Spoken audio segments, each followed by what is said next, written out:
Welcome to the Minor Consult, where I speak with leaders shaping our world in diverse ways. I'm your host, Dr. Lloyd Minor, Dean of the Stanford School of Medicine and Vice President for Medical Affairs at Stanford University.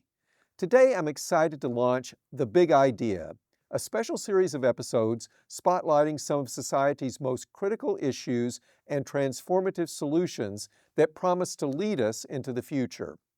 In this episode, we're asking a bold question. What if we could precisely map and modulate the brain circuitry to better understand and ultimately treat mental illness?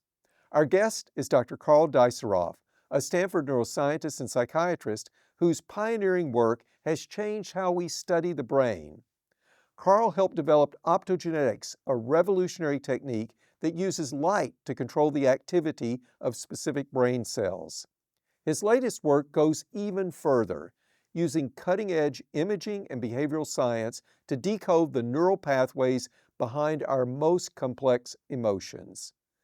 Karl's big idea is this: by illuminating the brain's circuits with unprecedented precision, we can unlock new ways to diagnose and treat psychiatric disorders, and gain precious insights into how the brain functions as a system. It's a vision that could transform the future of mental health. Welcome to the Minor Consult, Karl. Thank you, Lloyd. It's a real pleasure to be here, and thank you for organizing this. It's very important. Well, it's great to have the conversation, and you became interested in science and very talented in science at an early age. Can you start by telling us your pathway from, a very talented young person to the mature and highly impactful research program and career that you have today?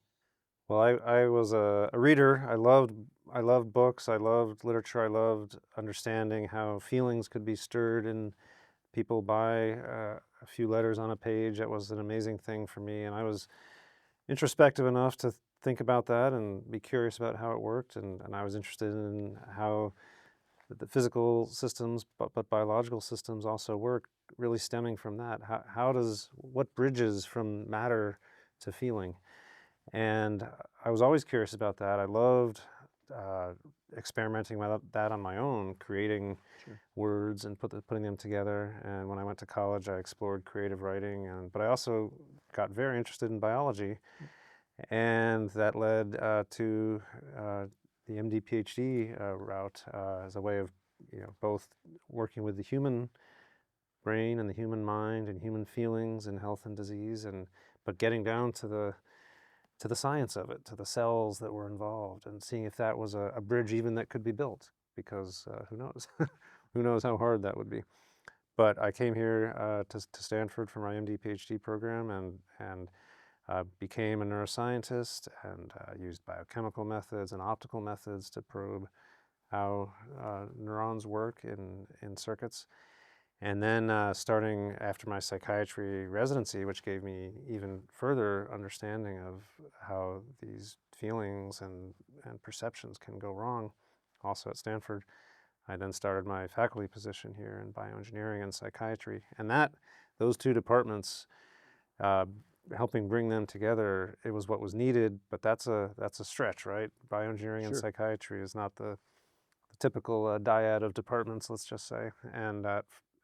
But it's been thrilling to work at this interface and to help build this interface. And optogenetics was part of this approach, using engineering methods to create ways of turning cells on or off during behavior, during affect, during emotion, feeling, perception, aggression, nurturing, all these very powerful primal processes that happen in the mammalian brain.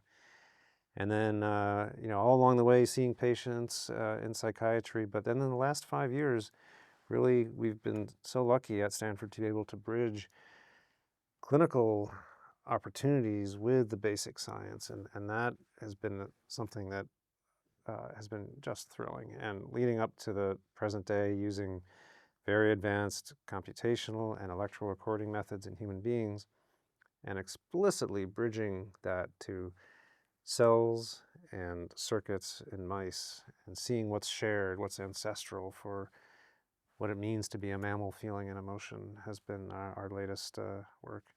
And the whole trajectory, I think a lot of this, I'm just so grateful to have been surrounded by wonderful environments and wonderful students that have helped us, achieve these goals. Can we maybe walk through optogenetics a little bit because it was a really pioneering advance. Wasn't It was an entirely new paradigm. Wasn't something that was out there written or even thought about. Can you tell us how you used a study of bacteria and some special properties of bacteria, and then reasoned that this could be an extraordinarily valuable tool to understand the nervous system. Can you walk us through that process? Yeah, the story of what optogenetics really is I think a classic example of fundamental basic science having unexpected dividends to help understand the human condition and human health. And the essence of these tools, as you mentioned, what allowed optogenetics to happen, it required genes that come from microbes, single-celled organisms, bacteria, single-celled algae, and they don't have a lot of space to work with in what they do, so they do things very efficiently, much more efficiently than we do. And they make single genes that encode single proteins that both receive photons of light and move ions across the membrane, electricity. And this they do for their own reasons, uh, but one amazing potential would be, what if we could take these genes from these microbes and put these into brains and use this light-induced creation of electricity to turn cells, electrically active cells like neurons, on and off. And the irony was these proteins, opsin genes, they're called microbial opsins that encode these proteins. They had been known for decades, studied for decades, thousands of papers published on them over the years. Yep. But it was such a leap to think that this would even work, to put a gene from a microbe into a mammalian brain during behavior. There were so many reasons it could have failed and not worked. And I could list them here, but I won't bore Yeah. you. But but indeed, that's the striking thing is you do have to just try things. And so Yep. I remember, in 2004 was that first experiment. So 21 years ago, and almost exactly. And it was not even the most likely thing to work. It was part of a broader screen I was doing. I was trying different genes that might turn on or off neural activity.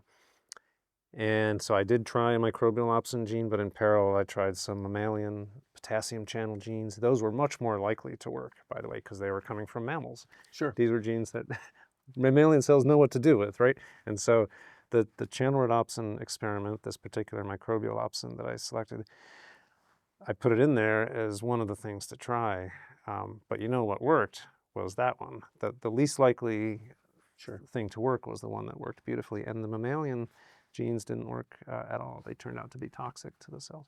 Yeah. So a lot of lessons I learned from that. Of course, once I saw those very first bits of evidence that it was working, of course, that was thrilling, but it was also clear how much work we still had to do.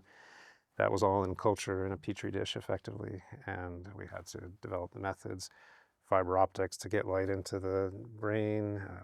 We had to develop genetic targeting tools to get the genes just into one cell type, but not another cell type, to really meet the promise of the method. And all that took at least another 5 years to sort out.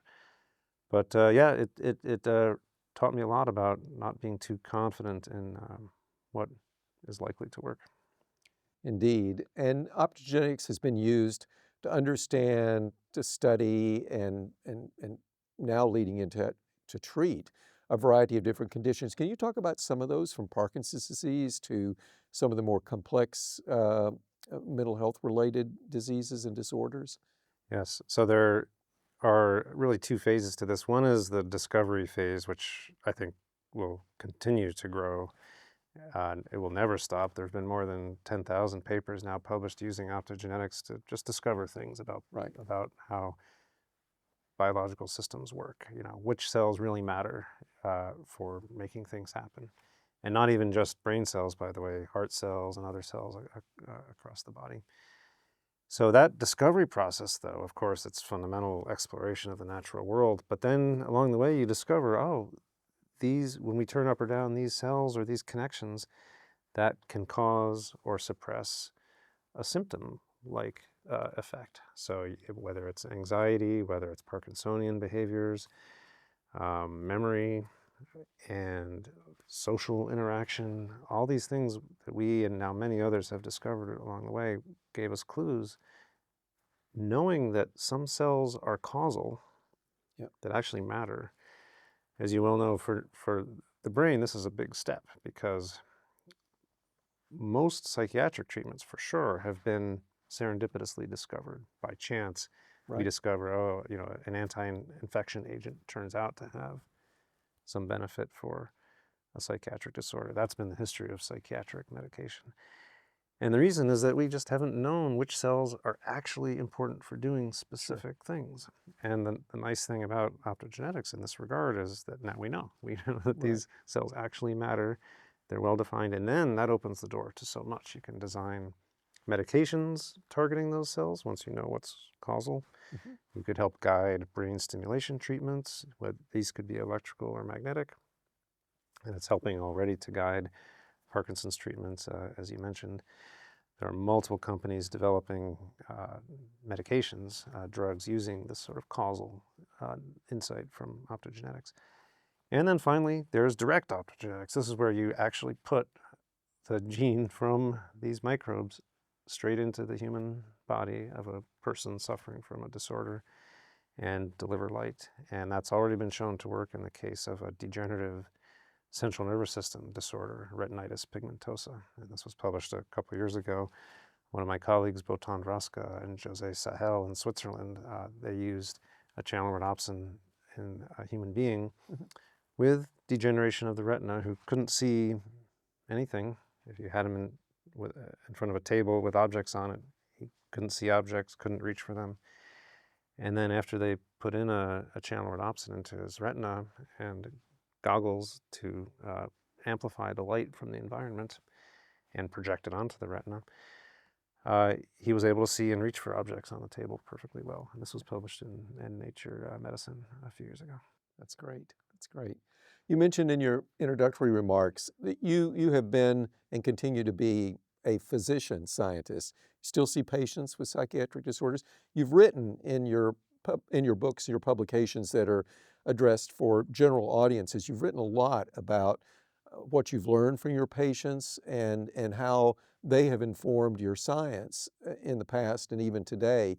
Can you tell us more about that and why this has clearly been a conscious decision? Someone who, like yourself, a very, very distinguished basic scientist, could have easily made the decision to focus exclusively on the science you're doing and also on the early stage development of treatments, but letting others, really pursue those after they're out of the lab and after they're beyond the concept phase.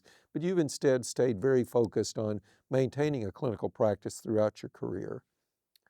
Yeah, as you say, it's a conscious decision. It's one that matters and has to be considered. People in the MD, PhD realm, as you know, they often have many opportunities that come from being able to walk in both worlds, but also they can feel pulled in different directions.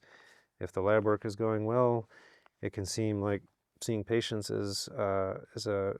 pulls you away from the lab, and likewise, if of course, patients are always the top priority if you're their physician, and then that can pull you away from the lab work. And for me, my solution to this has been trying to make sure that these two are working together, that they're pulling me together in the same direction, that I can push these realms also in the same direction. And for psychiatry, of course, I've always been, from the very beginning, the reason I chose psychiatry was I was so struck by the suffering and the mystery of psychiatry. And Sure. I wrote about this, as you said, in my book, Projections, but also in the papers that we write from the lab. We try to capture the need from psychiatry that's coupled to frankly, the ignorance. We don't know what's really happening in the brain. that is leading to this suffering.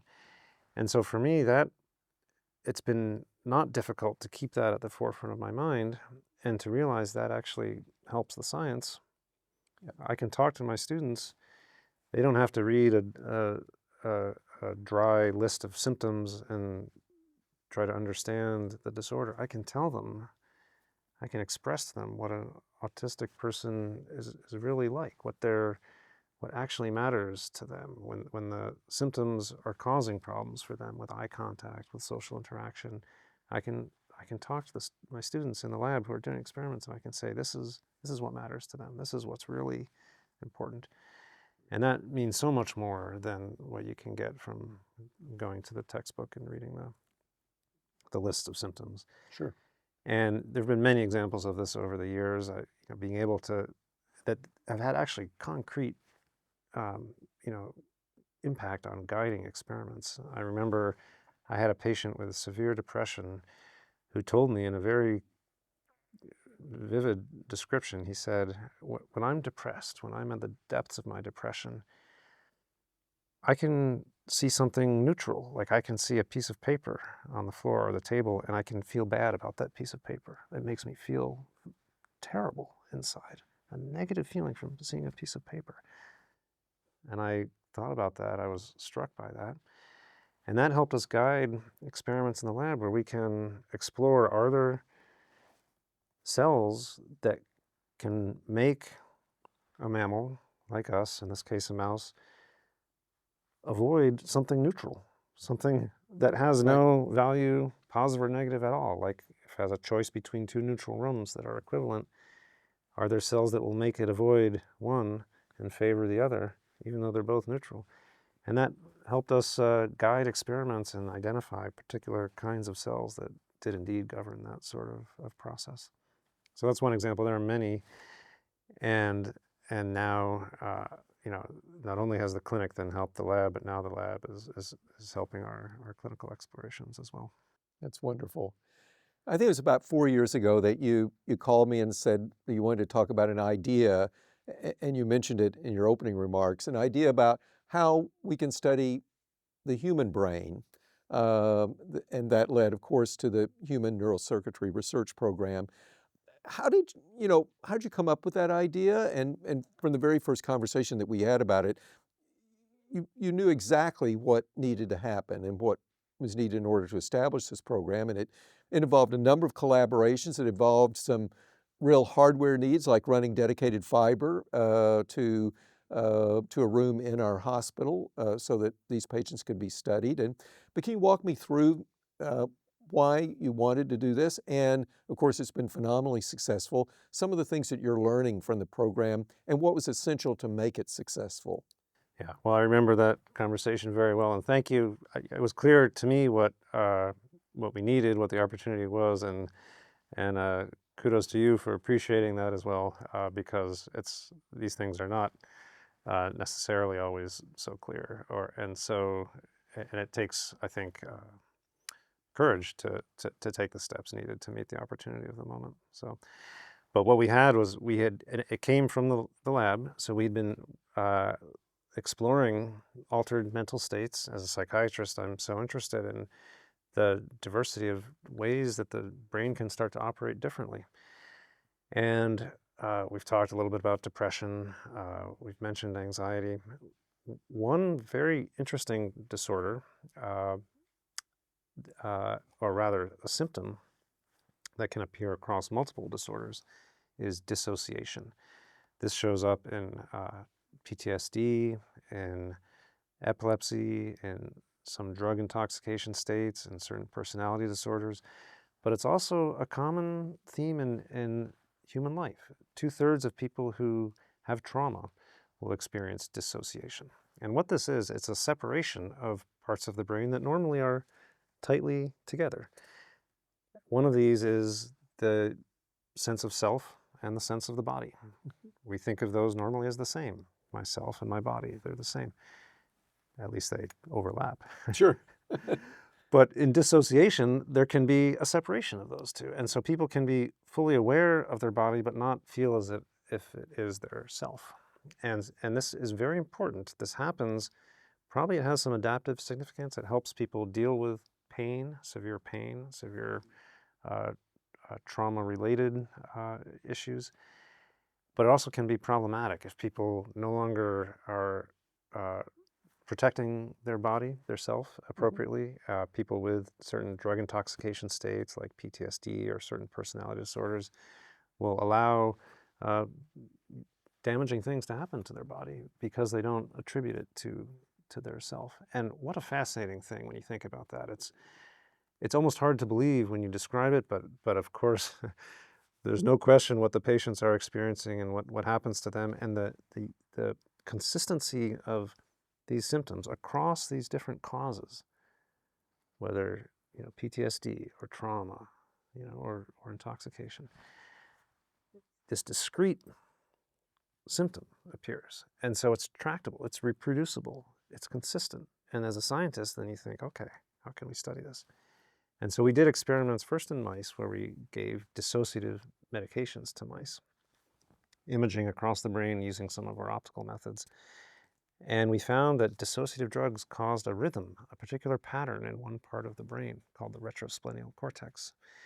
And then we used optogenetics to test what if we gave that rhythm, what if we made that rhythm happen? And we saw dissociative behaviors in the mice, that they no longer engaged in self-protective behaviors, even though they were perfectly aware of what was going on around them.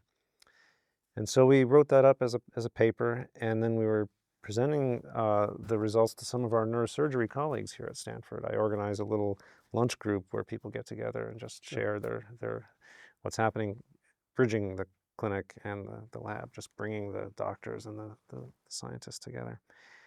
And we described this, and one of the neurosurgeons, Jamie Henderson, said, hey, we've got a patient on the epilepsy monitoring unit who is dissociating as the aura, the period of time right before his seizure. And we thought, oh, that's interesting. And he said, yeah, and we have all the electrodes are in place to do seizure mapping. This is the stereo EEG method where many deep electrodes are placed across the brain. And so it was like an unbiased global screen in a human being. So we went and looked at the data, and what did we see? We saw a rhythm that was the same frequency as what we'd seen in the mice, and in the homologous region, the same retrosplenial cortex region in the human beings as we'd seen in the animals. And so we published that paper in the depths of the pandemic in 2020. And then we thought, well, we got really lucky there. It was, a chance conversation. I mean, not completely chance, but pretty chance, right? If Jamie hadn't been there that day, if we hadn't presented it that day, never would have happened. And so the thought was, okay, let's operationalize this. Let's use all the amazing opportunities that we have and create new ones and work with every patient coming through.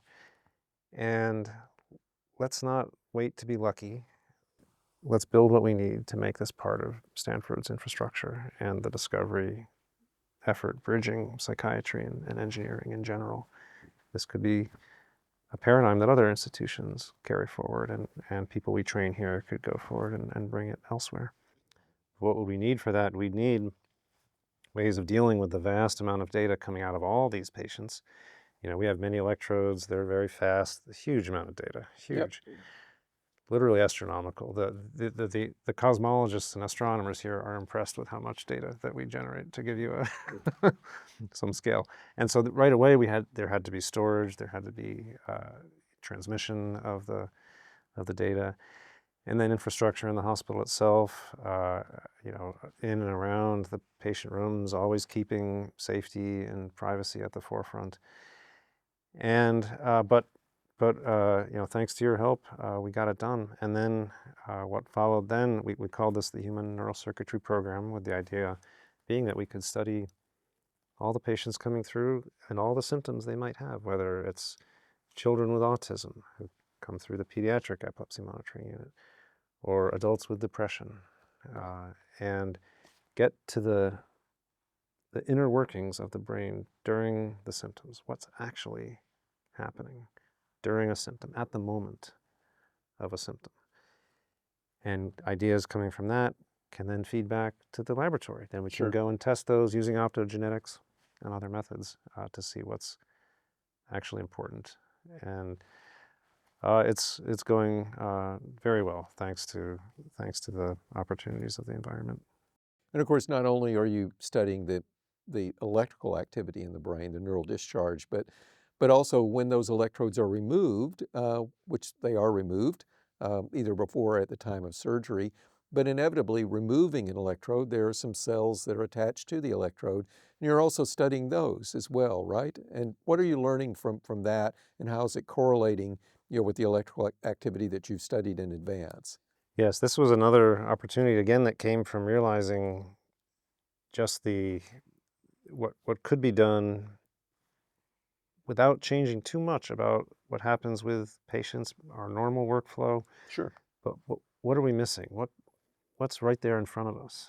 Yeah. Like the microbial opsins, like these patterns of activity just before the seizure.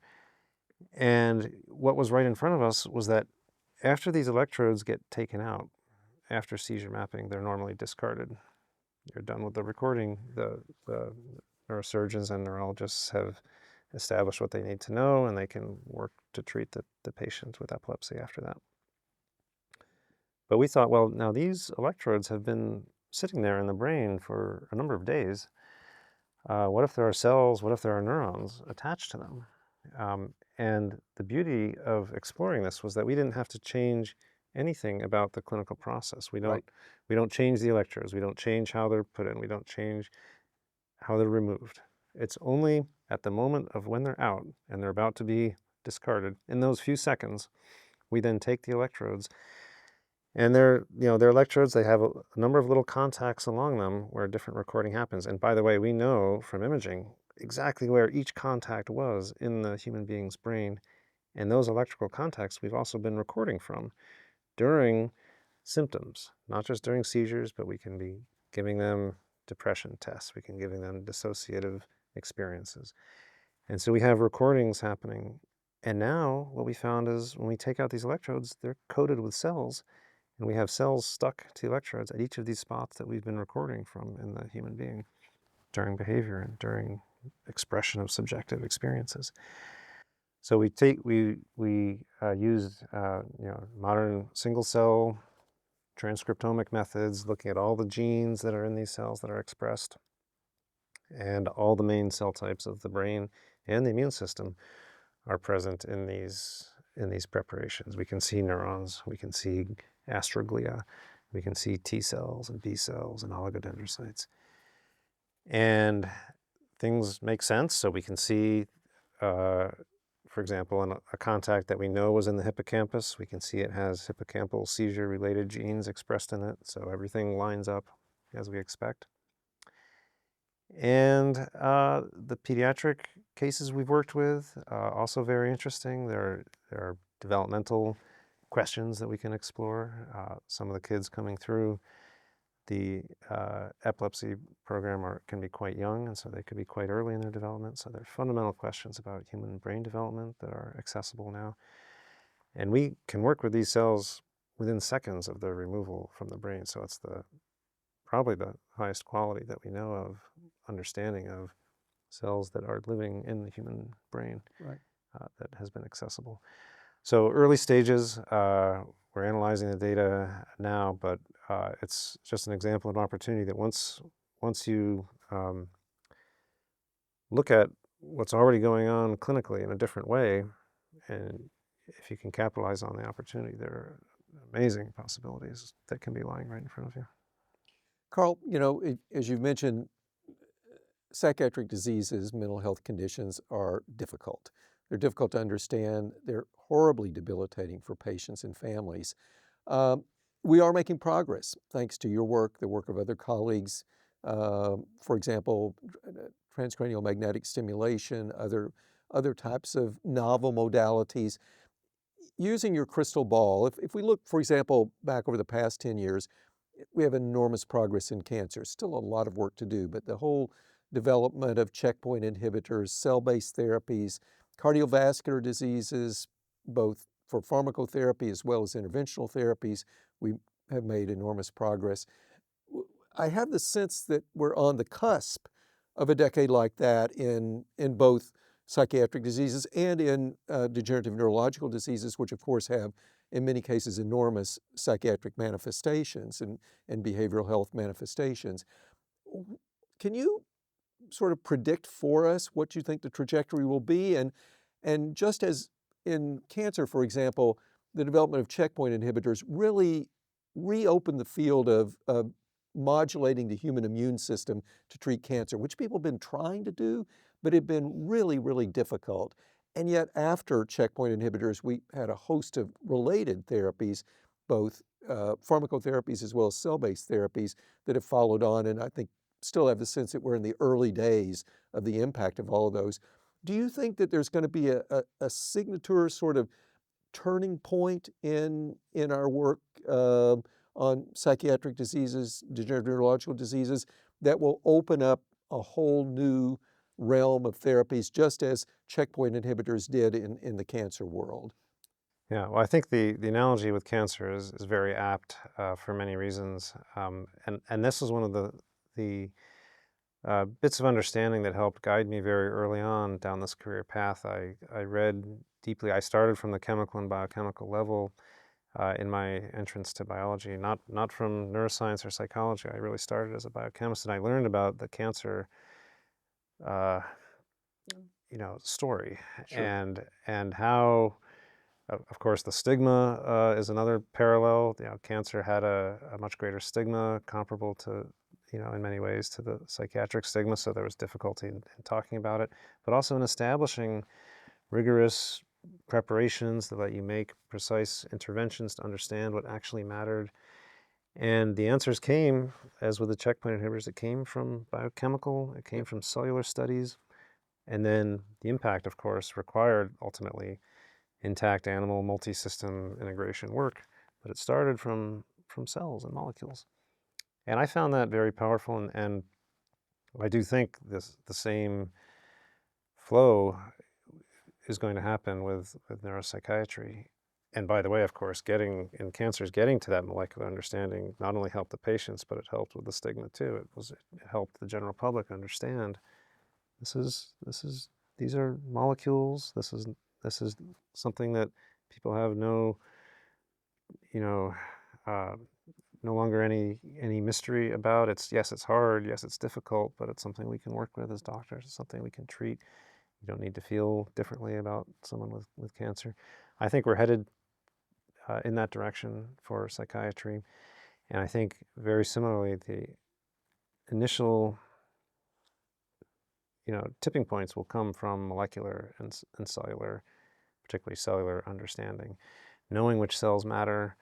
That's something that can be communicated to people in the world. The lay public will understand that. Sure. If you can finally say to them, the symptoms of autism are related to cells doing something in a particular way that they don't do in someone without autism, the lay public will understand that, and it'll matter to them, and it'll help everybody understand.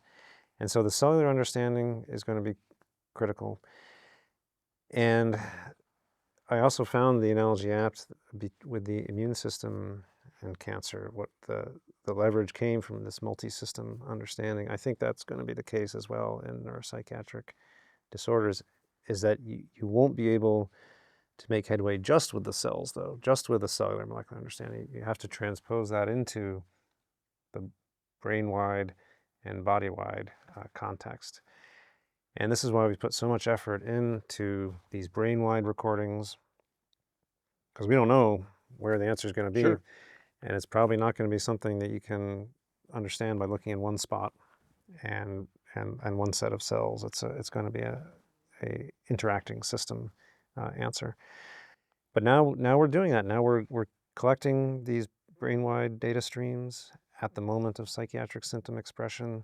We have cellular resolution measures and interventions, and I think it's exactly that. It's the bridging from the cell to the system that made things happen in cancer, and it will happen in psychiatry as well. Karl, your work and so much of progress in biological sciences is driven by the convergence of biology, the study of living systems, with technological advances, and now increasingly with data science, artificial intelligence. And of course, we're living today in a world where that convergence continues to grow every minute of every day. What's important to make sure that you're able to continue to do your work, that institutions like Stanford, for example, where we have the benefit, you for example, are a professor of bioengineering, you have a laboratory surrounded, one of your laboratories is surrounded by other engineers as well as other basic scientists. What's important in making sure that we leverage that convergence? Because a lot of the progress I think you're talking about is going to be increasingly dependent upon that convergence. One thing I've noticed about what makes things work well here is the low barriers to communication and interaction across fields, across disciplines. And what makes that happen here, I've been paying attention to this Yeah. for many years because I've been very curious about it. I was an undergrad at a school on the East Coast, and things are a little more. It's a wonderful place, but things are a little more siloed there. And one thing I noticed about Stanford is the students feel completely uninhibited, wandering into other labs, other departments, exchanging information, and really fostering that freedom, that sense of no barriers and no hierarchies, is a very important thing about Stanford. I really do think that's allowed us to break down the barriers we have already, and we're perfectly set up for exactly in the domains that you're talking about. Well, this has been a wonderful conversation. Carl, I'd like to end with two questions that I ask all my guests, but with a little twist on the first question, which the first question typically is about leadership and the most important qualities for a leader today. Maybe we could put a twist on that and focus on innovation and what's the most important what are the most important qualities for an innovator today? And I can't think of a better example of an innovative scientist and physician than you. So what's important, and what do you try to instill in those with whom you work in your lab, those that work with you in the clinic, to make sure that we're nurturing an environment of innovation? Well, I think humility is very important, both for leadership and for innovation, I would say. So the answer might be the same for both. I think the best leaders are the most humble. They know what they don't know. They know where they can go wrong, and they know how to take advice from